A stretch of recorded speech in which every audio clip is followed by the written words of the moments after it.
ang kanyang babagay.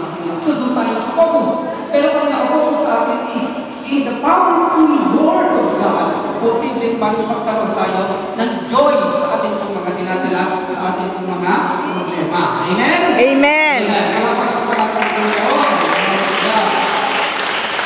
Okay. So, ganun po. So, the most important is, kinakailangan, makilala ko natin siya. We must know Him. Di ba meron kang Lord, I want to know you more. Amen? Amen. Matagal na yung kanta yun eh. Yung Lord, napilit natin lang pa. Lord, I want to know you more. Yung kanta yun, no? Maganda yung kawitin yun, pero hindi ko makanta, napakatakas. Okay. So, nakikilala po natin ang ating Panginoon and we must have a true relationship sa ating Panginoon.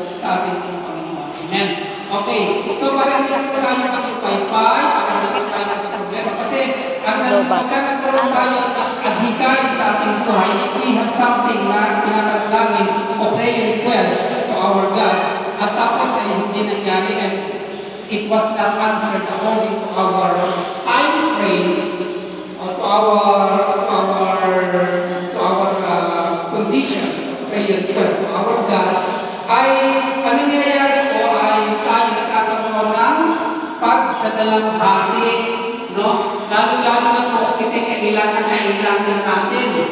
Especially if we really need something na itinataas natin sa ating Panginoon, and God still seems to be sleeping para bang hindi narinig ng ating Panginoon ang ating mga panalangin, and then we are sometimes we feel very disappointed, no? Bakit nangyayari yun? Ang tagal ko na sa gawain, 21 taon na ito yung gawain sa pagod ko, pero 21 taon ko na rin hinihingi pero wala pa, no?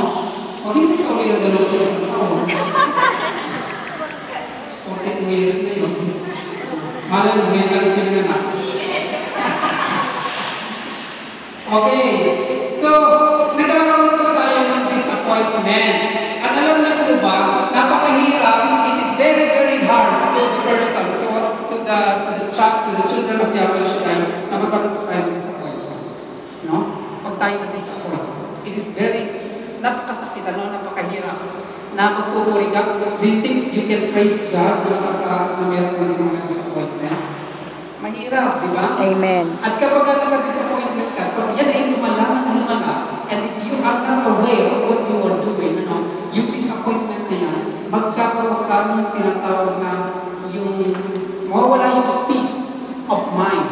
Di ba? Last week, the gospel is about the peace. No? Amen. Peace be with you. Sabi ng ating Panginoon. Sabi, sumainyo ang kapayapaan. Ang ating Panginoon nakalabas na dun sa yungin. Pero ang mga apostoles nagkulong sa yungin. Ano? Sila nagkulong sa yungin dahil sa takot. They were disappointed. They were afraid. They don't have peace of mind. And they worry.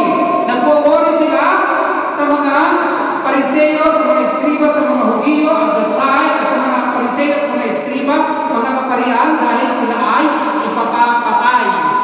Ano? Dahil maaari silang ipapatay. So they worry. Mahirap yung nag-worry. Ano? Sino dito nag-worry? Tayo nag-worry, pero napakahirap. It is very difficult to the children of God na lagi nag-worry. No? Nagwo-worry na walang trabaho, walang pera, no? Napakahirap nun nag-atin ko sa gawa ng ating Panginoon, tapos nagwo-worry tayo. No, hindi kalooban ng ating Panginoon. It is not the will of God that we keep on worrying. No? We keep on worrying. Sabi nga, mas paano pa yung mga ibon? Bakit yung mga ibon? No? Wala naman silang ginagawa, hindi naman sila nag-aapply sa immigration, hindi naman nag-aapply ng mga worker yun, pero kumakain. Amen. Sige nga, mag-ibo na tayong lahat. Amen? So, hindi sila pinapapayaan, ay kung tayo na napaka-importante sa atin ang ating Panginoon, hindi tayo magpapayaan sa ating Panginoon. Amen? Amen. And one more thing, yung pag-worry, hindi po maganda niya. Kasi pag nag-worry ka, kapag nag-worry tayo, if we were disappointed and we keep on worrying, lagi natin sasabihin yung isang bagay. No?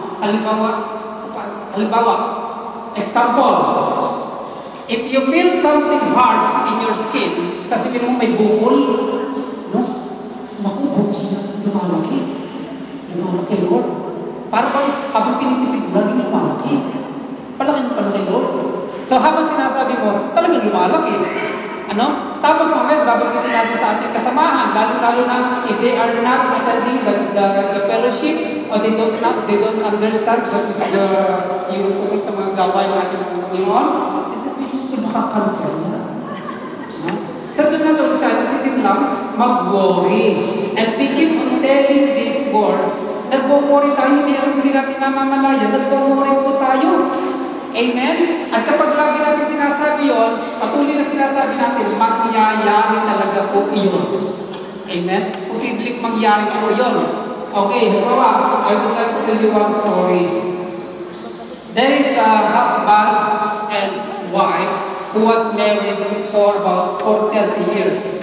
But after 30 years of their marriage, they were able to construct or to build a home for them. The home is about a true story, and they are kept well dahil may kaya sa buhay yung mag-asawa ko. But before they went to bed, this woman or the lady is keep on disturbing the husband and keep on telling him, hey, could you please go down and make sure that the gate, the door, and the window are all closed? Because I'm afraid that the magnanakaw, no? Yung magnanakaw ay baka pasok ng bahay. Ano? Baka papasok ng bahay. So, it is keep on every day before they went to bed, the woman is keep on telling him, please make sure that the door and everything is properly closed. Then, for the 30 years, the woman is keep on telling that almost every day until 30 years. And the day, one night, during the 30 years of their marriage, at the middle of the night, the woman was awake because she heard something na kumapaluskos dun sa in the kitchen. And then she suddenly wake up her husband and said, hey, wake up, there is somebody who is in the kitchen. Maybe may mga kanya. So, ito naman si husband, okay, baba nga siya, baba. Tapos, bago siya makababa ng husband, nakita na po niya, may nakatutok ng baril sa kanya. Ano? Pinatutok na baril sa kanya. Okay. Get all your belongings. All the precious belongings, and all the money and everything, get and put it together. Ito naman, si husband, mas inurin, silip po, nangangamit, mga pera, may sabat.